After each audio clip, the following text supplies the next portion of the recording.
This episode of Techno Buffalo is brought to you by Dollar Shave Club. What's up, everyone? John Rangers from Techno Buffalo here. Welcome back to the episode of Ask the Buffalo. It's the show where you can ask me any question you've got from the world of technology, and sometimes outside, you can ask me what smartphone you should get, don't know what tablet to come up, not sure what game console you should pick up, not sure why it burns when you pees. This is the show where you can ask. This week we're talking about game consoles, smartwatches, what's next for Techno Buffalo, and is Apple losing their edge? You might even argue if they ever had it. This is Ask the Buffalo. Let's start asking the Buffalo.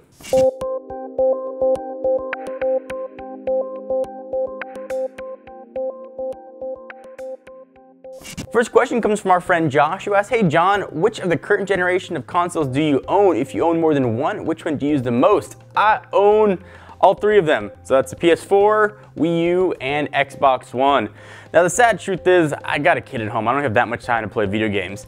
Usually I get like an hour to an hour and a half at night after we put the baby to bed, where it's sort of just able to be me and my wife. We could just have dinner. So honestly, I use the game consoles a lot, but not for games. I use the Xbox One to mostly stream Netflix, download movies, and watch TV shows.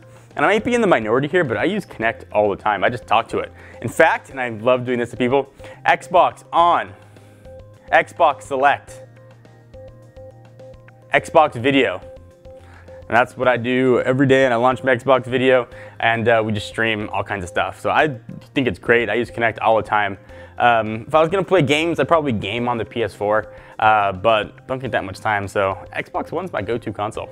Next question comes from @IamFam143, who asks, @John4Lakers, are smartwatches worth having right now? So that's kind of a double-edged answer. So I'm wearing a Pebble Steel. Outside of the Pebble Steel, I really don't think so. We gave the Android Wear watches some of our lowest reviews we've given almost anything ever. Not to say the watches themselves are bad, but the software is just nothing that it does right now.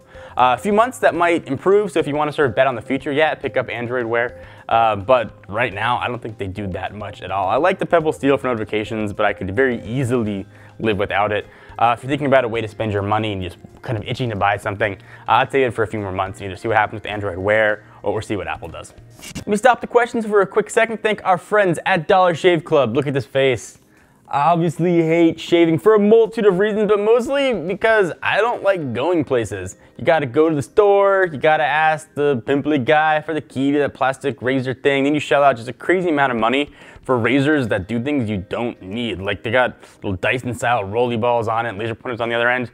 My razor worked fine before any of that. But fortunately, there's a company that's making it way easier for dudes like me to get away with all that ridiculousness, and it's called Dollar Shave Club, and they make it stupid simple.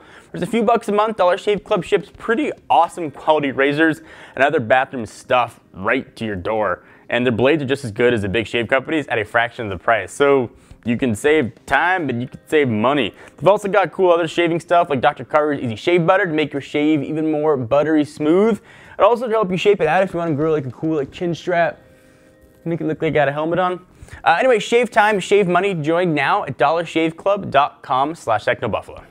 Next question comes from _NLRU2000_, a lot of underscores, @John4Lakers. What is key to development of the business or channel, or to any channel for that matter? #AskTheBuffalo. So for our channel, we are moving to a new office middle of September-ish, early October. We will have a full functioning studio, which should make life way easier, though it's not going to be probably full and functioning until like probably close to November. So I'm hoping that'll sort of up our quality, make sure the videos look more professional, be able to put out more content, just makes life way, way easier for us. For any channel for that matter, it's always putting out fresh content. It doesn't have to be the most overproduced stuff out there, but it's putting out fresh stuff, interacting with your audience, talking to them, being active in the comments. Let them know that you are sort of reading what they're saying and taking it to heart, even if it's sort of negative feedback that sort of sometimes can be very helpful too. Hope that helped answer your question. Our last question comes from @LeoTheLion96, who asked @John4Lakers, with Android overtaking iOS in usage according to some reports, do you think Apple is starting to slowly lose its touch? So here's an interesting question. So think about it from a business perspective. Take all the fanboyness out of it. Apple sucks, Android sucks, whatever you might think. From an average consumer, they don't care about the OSs. Most consumers don't have any allegiance one way or another. Walking into a carrier store, which is where most phones are bought, and a lot of people are very price conscious.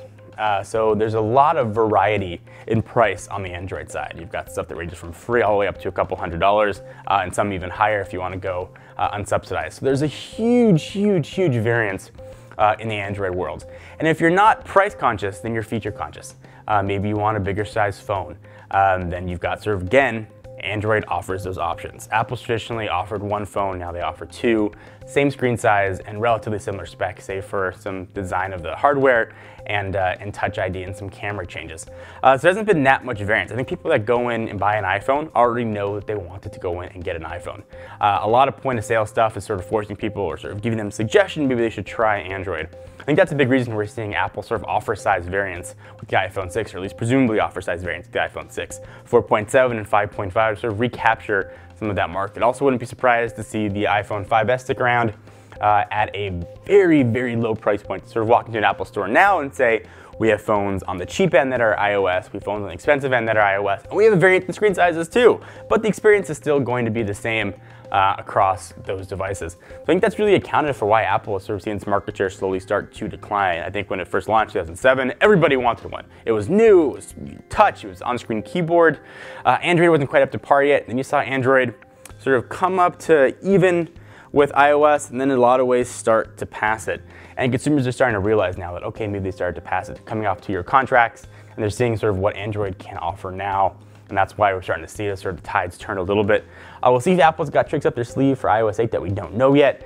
New hardware hopefully should be nice, but that's sort of going to be answered over the next probably 6-ish weeks. I'm excited. Want to know if you guys are too. Leave your questions and comments right down below if you guys want to see anything else in Ask the Buffalo. If you want a question featured though in next week's episode, every Tuesday, we put up a call to questions on technobuffalo.com. Just leave your question in the comments. Otherwise, send it to us on Twitter, either at TechnoBuffalo or at John4Lakers. Until next time, I'm John Rettinger from TechnoBuffalo. I'll see you guys in the next video.